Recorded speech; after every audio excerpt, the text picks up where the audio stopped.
Market advice number 3, how to do better. And so this is double clicking into the better concept because this is especially for the bigger business owners. So if you're at a few $1 million a year to tens of millions of dollars a year, like this is really going to start paying massive dividends. So number 1 is optimize front to back when it comes to marketing. So that's the 80-20. So David Ogilvy said famously, after you've written your headline, you spent 80 cents of your advertising dollar. So he knew that 80% of people aren't going to do anything past read the headline. And so he'd put 80% of his effort towards those first few words. And the really experienced marketers who are watching this are like nodding their heads right now.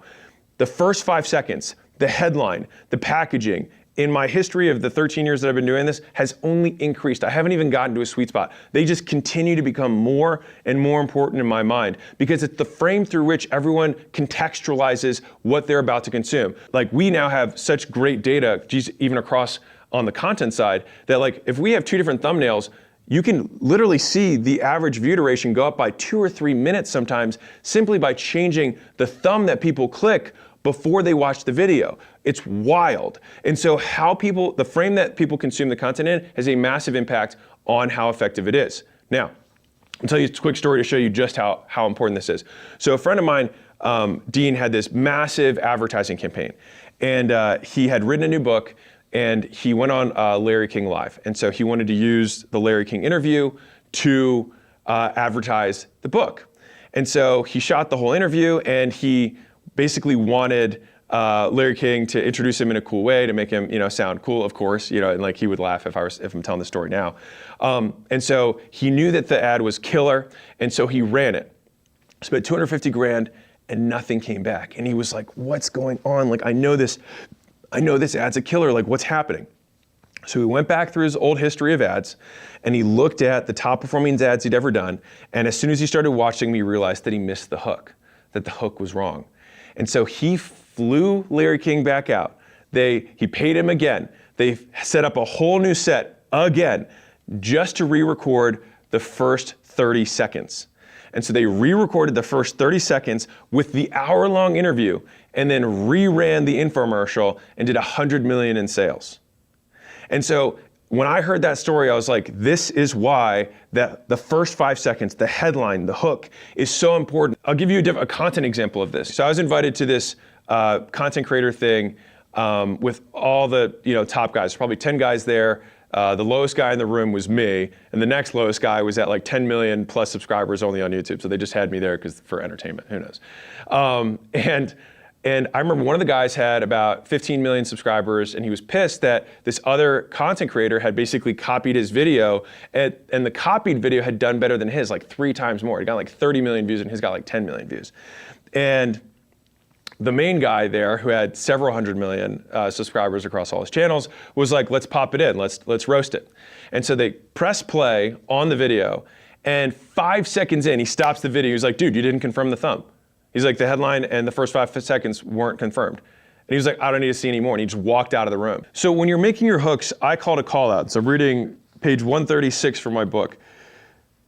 A call out is whatever you do to get the attention of your audience. Call outs go from hyper specific to get one person's attention to not at all specific to get everyone's attention. So let me explain. If someone drops a tray of dishes in a party, everyone looks. If a child yells mom, then the moms look. If someone says your name, only you look. But again, they all get attention. And so I try to make my callouts as specific as possible to get the right people, but broad enough to get as many of them as I can. So pay close attention to how advertisers use callouts, especially the ones targeting your audience. And so what I'll do is I'll look at all the ads from other competitors who are targeting that same audience as me. And the ads that are running a very long time, I know that callout is working well. And so I will write down all the callouts that I see, and then I will write out the words that I know my customers go by. And I'll either start with a problem that I think that they're struggling from, or a question that I think that I know that they'll say yes to, or I'll simply state moms in Nevada, homeowners in Clark County, right? Very clearly calling out, this is for you. And that's exactly what you want the person to say when they read the headline or hear the call out, this is for me. And the more specific you get, oftentimes you'll be surprised. You think that going as broad as you can is going to increase the number of opt-ins, but when you get really specific about the type of customer you're really trying to attract, you will often find that they're like, oh, I wouldn't have responded to the broad thing, but this one's just for me. And you get more people in terms of qualified leads in the door by being more specific. Let's say that you have a mega winner, and these happen, and this is where you get, this is power law. Like that top 5% makes 95% of your income.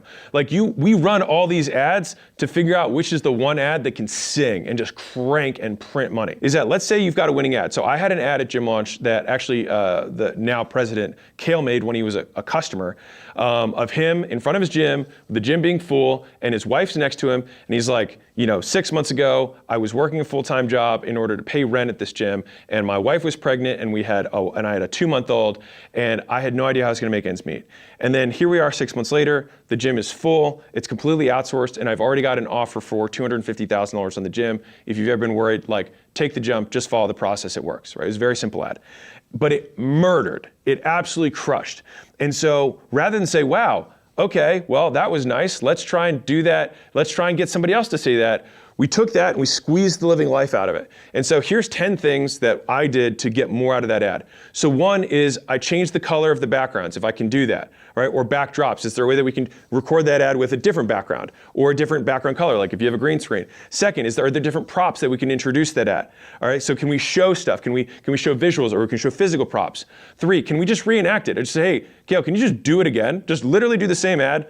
Different t-shirt if you want, same exact thing, just do it again. And if you're the one making the ads, you just do your best performing ad again. You can, 4, reorder it. So we took the ad that was already the original winner and we just re-changed the order up of the ad and it still converted. The next one is visual effects, right? VFX like doodads and whiz bangs and things like that you can add to, again, make it look different. The next is changing fonts and captions. So it's like if we had a font style that was one way, we just changed the way the font style looks. Another is that you can change the pacing or the speed of the video itself. You can actually do it at 1.2 or 1.5 and have it go through, or slow it down at portions. You can add music to it. There's another one, right? You can also use the same hook, which is like, we knew the hook from that first ad obviously crushed, and then just say, hey, re-record it again. We'll use the same hook and use a different back, right? And so all of those are different ways that will take a winner and then 10x or 100x how much that winner gets us. And I'm telling you, if you take one thing from this video from advertising, squeeze the living hell out of the winners.